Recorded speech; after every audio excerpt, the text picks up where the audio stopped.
Anak ko nga! Anak ko nga yan! Oh! Hindi yan Santo! Hindi siya dyan! Oh!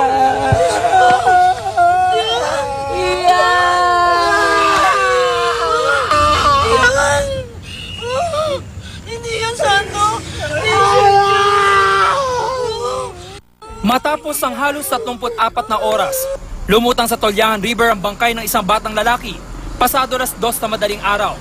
Ang mga magulang ang kumilala sa bangkay ng bata na si Jillian Salud, 10 taong gulang.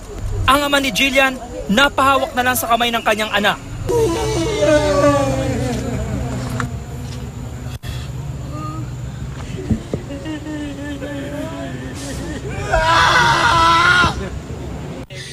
Opo.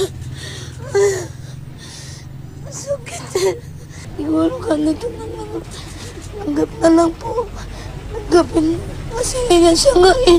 Siya yun lang. Nagpatuloy ang mga rescuers sa search and retrieval operation.